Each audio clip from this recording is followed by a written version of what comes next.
Hello everyone, in today's video we're going to be taking a look at how you can make time acceleration and pausing work for you.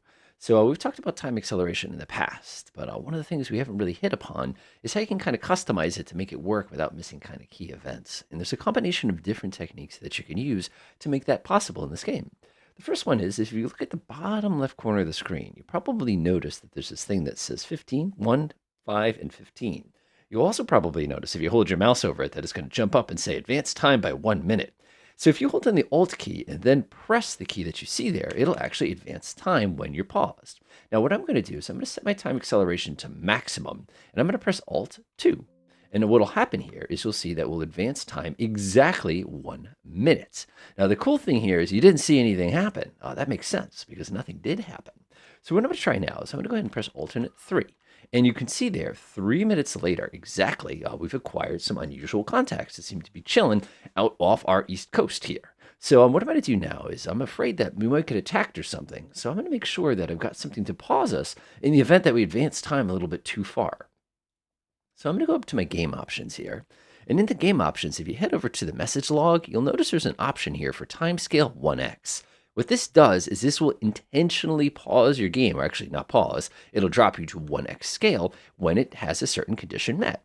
So for example, let me do a new missile contact. Let's say we have something coming at us. Here we are, new weapon contact. I'm going to set that to 1x, just like that. Go ahead and close it. And I'm going to advance time by 5 minutes. I'm just going to press Alt 3. A bunch of things happen. 5 minutes later, 5 minutes later, 5 minutes later. We've got a lot of trouble coming our way here. We better get everybody on alert. This seems pretty dangerous. Alt 3. And again, we're just skipping 5 minutes at a time. There's a lot of aircraft that seem to be going in the opposite direction to us. That's a little nerve-wracking. I wonder what that's about. Although, we picked something up. And what you'll observe in the upper left corner of the screen is instantaneously when that event occurred, our game reduced itself to 1x speed, even though I was in time acceleration mode. Now, of course, we get to see a nice little set of fireworks here. I don't want to miss the fireworks. I wonder who could be taking pot shots at us here. It's always questionable with some of these things. All right, let's see how we're doing with the battle here.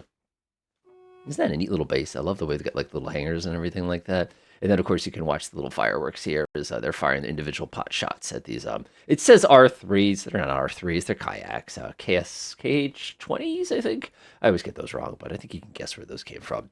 But we should watch the rest of the fireworks here. Obviously, we've got some more incoming weapons. So I'm going to go ahead and Alt 2. Actually, I'll pause first. Make sure you're careful with the Alt that you don't close your game, by the way. Pause the game real quick. I'm going to go ahead and press Alt 2 there. But just like that, and you can skip forward a minute. Of course, if I want it to be a little more precise, you can go ahead and set this to a higher speed so that when you do your alternate 2, time advances very, very quickly.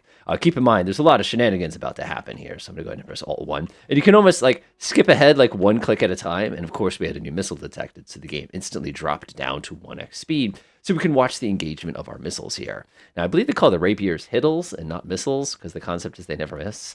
But we'll see what happens here, kind of a thing like that. Skip a little bit of time ahead here, and the fireworks are going okay. Oh boy, look at that thing leaving the rail. I mean, again, this is real time. This is 1,200 knots. It's got 5 seconds to catch up to our little guided weapon 29 here. And again, I don't know who's shooting guided weapons at us here. Uh-oh. You got through. It got through. Uh-oh. Let's see what's going to happen here. Oh my goodness.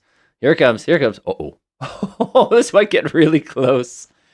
Let's see here. I think this guy's going to be here. Oh, that did it. Fantastic. So again, I'll just press my Alt 2. I'll actually make sure you're in the correct speed that you want to be first. Hit that Alt 2, and now again, you can just skip 15 seconds at a time. You can watch the splattering. And it's fantastic how fast you can basically skip ahead because it knows its time interval, and it actually runs very smoothly for skipping huge chunks of time in a scenario. Now, the other thing you have here, too, is if you look up on my left corner, there's this lovely button here that says basically X1. If you ever get stuck, you can run up here and quickly press that button to reduce the time scale that it is. And like I said, I think that's just kind of a neat feature. When you combine that automatic 1x plus the little time skips, you have a lot of control over your scenario. And again, you can always have those little almost interrupts, is what I'm going to call them, to make things go a little bit smoother for you without accidentally. Now I'm going to go ahead and drop this back to a 1x scale. Of course, you can actually make it pop-up messages and things. You can even make it appear down here in the message log if you need, depending exactly on what stuff you have to do. Now, I feel kind of bad that we fired a lot of missiles out of the air there, but there's something going on over here, and it just seems a little unfair that it's just allowed to, kind of continually exist without our shenanigans here. So, let's cause some trouble. And again, you can see the little pin icons, the pin cushion view there, just kind of getting a feel for that. That's a ton of fun, by the way. I like the way that works. So let's some Control V action here, and oh, what's this? It'd be a shame if somebody in Virginia happened to be nearby. Oh, we shouldn't do that. That wouldn't be appropriate. What we should do instead is let me go ahead and grab the United Kingdom here. UK. It's only fair. It's only fair. Let's see. What is the latest and greatest we can get there? The S-32 Dreadnought. What a fantastic name. That is an SSBN. It's not what we want, though. Let's see. SS Tax Summary. We'll go with that one. 2024 seems legit. Let's go ahead and swing around. Of course, we have a new Thermania like 25 feet away, so we have to kind of keep that in mind. Any shenanigan we're about to pull here is going to be probably ill-advised. There we go. Let's just swing around here. There we go. Again, you got to watch your speed real carefully here. I'd love to pop up real quick and get a periscope sighting or something like that, but we can't. Looks pretty good. 82 feet is awfully shallow. We had a pretty good target lock there for a second. I like that right there. Pause. All right, let's do the deed. You get 1, 2, 3, and you're going to turn around, so you're only going to get 2, and you get 1 because reasons. Fire. Revenge. That care. Oh, look at him go. Look at him go. Look at him go. Told you.